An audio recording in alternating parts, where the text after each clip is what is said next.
জান্নাত কারে কয়? তার 3 গুণ যদি পাওয়া যায়। 1 নম্বর গুণ, যেখানে সবাই যাইতে চায়। 2 নম্বর গুণ, গেলে আর কেউ আসতে চায় না। কথা কয় না ঠিক? 1 নম্বর গুণ, যেখানে সবাই যাইতে চায়। 2 নম্বর গুণ, গেলে আর কেউ আসতে চায় না। 3 নম্বর গুণ, ইচ্ছা অনুযায়ী চলা যায়, বাধা নাই, নিষেধ নাই, গালি নাই, মন্দ নাই, কিছু নাই, যা মনে চায় তাই করবে, এর নাম জান্নাত। এবার নবী কয়, আদ-দুনিয়া সিজনুল মুমিন ওয়া জান্নাতুল কাফির।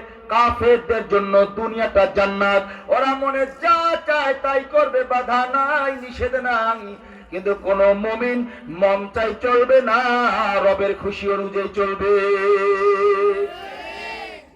আমাদের হালত, আমার বয়ানটা এবার ওজন করবেন আপনি, আমি করে দিব না, আমি শুধু বইলে দিয়ে যাবো। আপনি আসলে মুমিনের কাতারে আইছেন কিনা এবার নিজে চিন্তা করেন। মনে যা চায় তাই করবে, তারা কাফেরদের অনুসারী। মনে যা চায় তাই করবে না, রবের মানসা অনুযায়ী চলবে, তারা আল্লাহর গোলাম, মুমিনদের অনুসারী। ঠিক।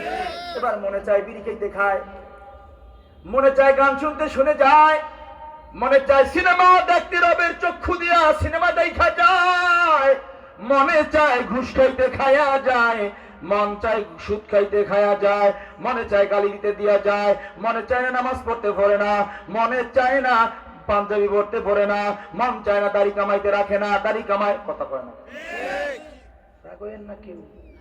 আপনার কবর আপনার, আমার কবর আমার, আপনার হিসাব আপনার, আমার হিসাব আমার। এবার খালি চিন্তা করেন আমি মুমিনের কাতারে আছি কিনা। ঠিক। মুমিনকে মন চাই না রব চাই। বলেন, মন চাই না রব চাই? রব চাই। রব আমাকে যেভাবে চাইবেন সেইভাবে আমি সাজাবো। যদি মন চাই হয় তারা কাফের। আমি কই না, আমি কই না, আমার গালি দিয়ে লাভ নাই তো। নবী কয়, আর দুনিয়া সিজনুল মুমিন ওয়া জান্নাতুল কাফির। কাফেরদের জন্য দুনিয়াটা জান্নাত। মনে যা চায় তাই করবে। বেতন পাই 50,000, আমি 36 ইঞ্চি টেলিভিশনের জায়গায় 42 ইঞ্চি ঢুকাইলে আপনার অসুবিধা কি? এই জন্য আমার দেশে বুখারী শরীফ চলে না, তিরমিজি শরীফ চলে না, মুসলিম চলে না। নতুন নতুন হাদিস বাইর হইছে, এর ভিতরে একটার নাম অসুবিধা কি? কথা হয় না ঠিক? আমার টাকা দিয়ে আমি টেলিভিশন কিনছি, হুজুর আপনার অসুবিধা কি? আমার মাইয়ের বিয়ে আমি 7 দিন না 10 দিন গান বাজাবো, আপনার সমস্যা কি? আরেকটা হাদিস, সমস্যা কি? ঠিক। কথা কয় না ঠিক? আপনার কথা শুধু হাদিস চলে না, একটা হাদিস অসুবিধা কি? আমার ঘরে আমি টেলিভিশন বাজাই, আপনার অসুবিধা কি? ঠিক। আমার দোকানে আমি গান বাজাই, আপনার অসুবিধা কি হুজুর? কথা কয় না ঠিক? তাহলে হাদিসের নাম কি? অসুবিধা কি? আর তাহলে আমার মাইয়ের বিয়ায় আমি 7 দিন না 10 দিন গান বাজাবো, আপনার সমস্যা কি? আর এক হাদিস, সমস্যা কি? কথা কয় না ঠিক? আছে না নাই? এটা মুমিনের কাজ, এটা মুমিনের কাজ। তাহলে বলেন, নামাজ পড়ার নামই মুমিন।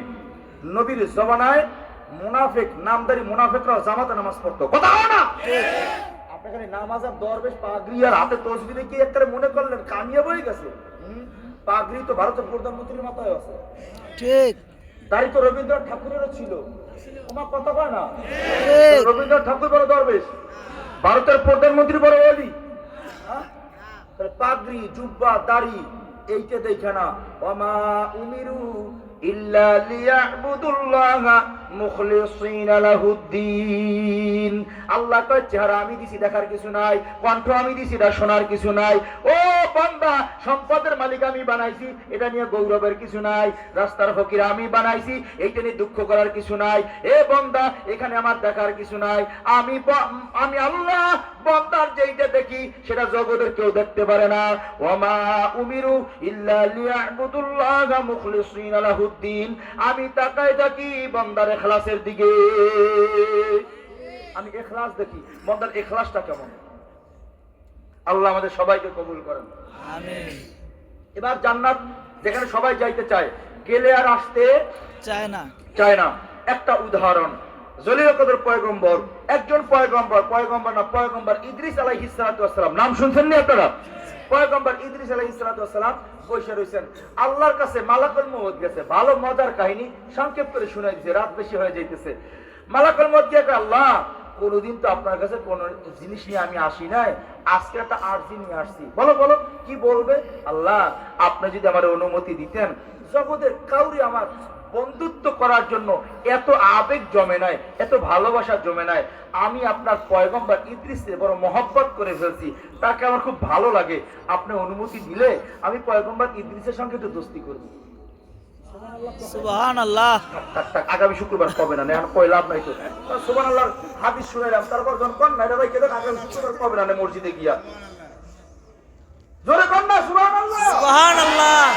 আল্লাহ আপনার পয়গম্বর সঙ্গে দোস্তি করতে মন চায়, যাও পয়গম্বর লাগে দোস্তি করবা তো যাও।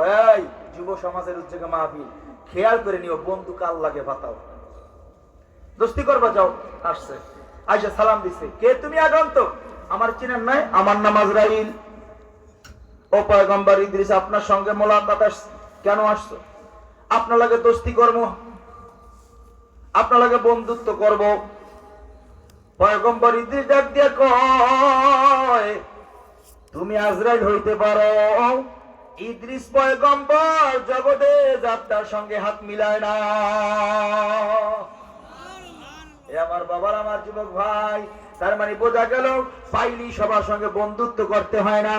পয়গম্বর ইদ্রিস কয়, আমি যাত্রার সঙ্গে দোস্তি করি না। আপনার আমার সামনে আইলে আমি কি কইতাম, এ ভাই তোমার নাম তো আজরাইল, তাড়াতাড়ি হাত দাও, তোমার লাগে দোস্তি করতে পারলি রঙ্গজ শাহুল্লাহ কুদ্দুসা সবটি আমি মাইরা আলামু, মাইরা আমি আল্লাহ নেতা হয়ে যাবো। কথা কয় না ঠিক। আপনার আমার চিন্তা আর মুমিনদের চিন্তা এক হবে? আপনার আমার চিন্তা এইটাই হইতাম, এই সব মাইরা আলামু, আমি আল্লাহ বেড়া হমু। কিন্তু সে কি কয়, আমি যাত্রার সঙ্গে দোস্তি করি না, ভাগো হাত মিলামু না, এবার চলে যায়। কেতাব কয়, কিছুদূর যাওয়ার পর পেছন দিক থেকে এবার হাসানি দিয়া ডাক দিতেছে। পয়গম্বর ইদ্রিস কয়, এই আজরাইল, তুমি যে আমার লাগে দোস্তি করবার লেগে আইছো, আল্লাহ কি জানে? আজরাইল কয়, হ্যাঁ আল্লাহ শুধু জানে না, আমি অনুমতি লয়ে আইছি। মুমিনের 2 নম্বর সিফাত হবে রে বাবা, আল্লাহর নাম যখন শুনবে মুমিনের দিলটা মোমের মতো নরম হয়ে যাবে, সাথে সাথে নরম হয়ে যাবে। আমরা এমন মুমিন, জুমার দিন ইমাম সাহেব বয়ান করে মাইকে, আর আমি তাস খেলায় ব্যস্ত। কথা কয় না? অথচ মুমিনের 2 নম্বর সিফাত হবে, আল্লাহর নাম শোনার সাথে সাথে দিলটা মোমের মতো নরম হয়ে যাবে। ইমাম সাহেব জুমার দিন মাইকে বয়ান করে, আমার ঘরে টেলিভিশনের সাউন্ড পোলাপান আরো বাড়াই দিছে, বাড়াই দে, মনকে সাউন্ড ভরে আই বেটা, গান শোনা যায় না ভালো করে, কথা কয় না? এটা আমাদের মুমিনের হালত। এবার দিলটার হাত ছেড়ে দিয়া কয়, ভাই কাছে আসো, আল্লাহ যদি অনুমতি দিয়ে থাকে তাইলে আমি তোমার সঙ্গে দোস্তি করতে রাজি আছি, তবে শর্ত 3টা। আল্লাহ যদিও পাঠাইছে, আমি তোমারে ফিরাইতে চাই না। 3টা শর্ত যদি মানতে পারো, আমি তোমার সঙ্গে দোস্তি করব। এ বাবা, আমাদের দোস্তিত্ব হইল, আমাকে শর্ত কি? আমাকে শর্ত হইল, তোর লাগে বন্ধুত্ব করব, তুই পোলটা কিনলে আমার একটু খাওয়াবি। এটা আমাকে শর্ত। ঠিক। যদি বিড়ি কেনস, তোর গোড়াটা আমারে দিবি। কথা কয় না? কি বন্ধুত্ব! এই শীতের দিনে তো দেখা যায় বন্ধুত্ব।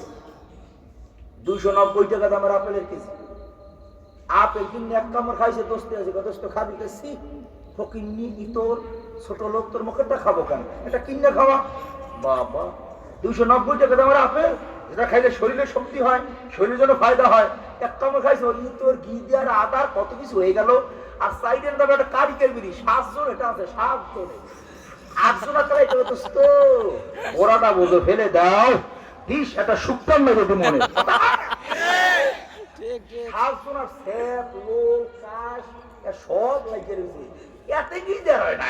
আর গিদার হয়েছে 1 কামড় আপেল খাইছে, গিদার হয়েছে। কথা কয় না? ঠিক কষ্ট ঠিক। পাইতেছেন মনে হয়? না। আল্লাহ আমাদের বুঝদান করে না, আমি কর না। শর্ত 3টা, বলেন শর্ত কয়টা? কি কি বলো? 1 নম্বর শর্ত, তুমি তো মালাকুল মউত, মানুষের রূহ কবজ করো। আমার রূহটা এটা বের কইরা মরণের আযাব কেমন আমার একটু দেখাইতে যদি পারো, আমি মওতের জন্য তৈরি হব। আমারে তুমি যদি একটু মরণের আযাব দেখাইতে পারো। 2 নম্বর, আল্লাহ আমাদের জন্য জাহান্নাম বানাইছে, যদি জাহান্নাম দেখাইতে পারো। 3 নম্বর, আল্লাহ আমাদের জন্য একটা জান্নাত বানাইছেন, এই জান্নাতটা যদি তুমি আমার একটু দেখাইতে পারো। এমন 3টা শর্ত যদি তুমি মানতে পারো আমি তোমার সঙ্গে দোস্তি করতে রাজি। মালাকুল মউত চলে গেছে। আল্লাহ কয় বন্ধুত্ব করছস না, করো নাই কেন? তোমার পয়গম্বর এমন শর্ত দিছে যা আমার জন্য মানা সম্ভব না। কি শর্ত দিছে আল্লাহ? এই শর্ত। আল্লাহ কয় যাও আমার পয়গম্বরের সঙ্গে দোস্তি করবা, আশা করছো? আমার পয়গম্বর শর্ত জোড়ায় দিল, আমি আল্লাহ অল্প সময়ের জন্য এই 3টার মালিক তোমার অল্প সময়ের জন্য ক্ষমতা দিয়ে দিলাম। সুবহানাল্লাহ। যাও দোস্তি করো, যাও। আবার চলে আসছে, আমি রাজি, 3 শর্ত মানতে রাজি। 1 নম্বর শর্ত, তোর আমার মাইরে দেখাও আযাব কেমন। তাকায় আল্লাহ কি করুন, রুহু বের করো। দইরা তাইরা রুহু বের করছে। আবার রুহু কি করবো? আল্লাহ ঢুকাই দাও। আল্লাহর হুকুমে আবার রুহু ঢুকাই দিল। এবার জাহান্নাম দেখাও। দূর থেকে জাহান্নাম দেখাইলো। জান্নাত দেখাও। দূর থেকে কয় ওই যে একটা গেট দেখো, এটা জান্নাতের গেট। এত সুন্দর গেট, এত নাজ নিয়ামত দিয়া আবৃত একটা গেট দেখে আর মানতে পারে নাই। হাত সাইডা দিয়া পয়গম্বর ইদ্রিস ওর একটা দৌড় দিছে। দরজা গিয়া টাটা আর যামুনা। এই যে যেখানে সবাই যাইতে চায়, গেলে আর আসতে চায় না, দরজা গিয়া টাটা আর যামুনা। আল্লাহ ডাক দেখায় পয়গম্বর ইদ্রিস, এইটা তোমার আসল গন্তব্য নয়, তুমি এখনো আসার সময় হয় নাই, চলে যাও। আমি রবের আদেশ যখন হবে তুমি তখন আবার চলে আসবা। আল্লাহু আকবার।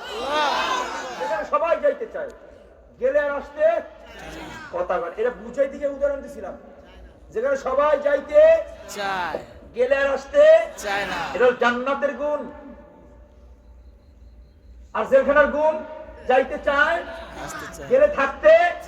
এবার মুমিনদের জন্য দুনিয়াটা জেলখানা, কাফেরদের জন্য জান্নাত। ঠিক।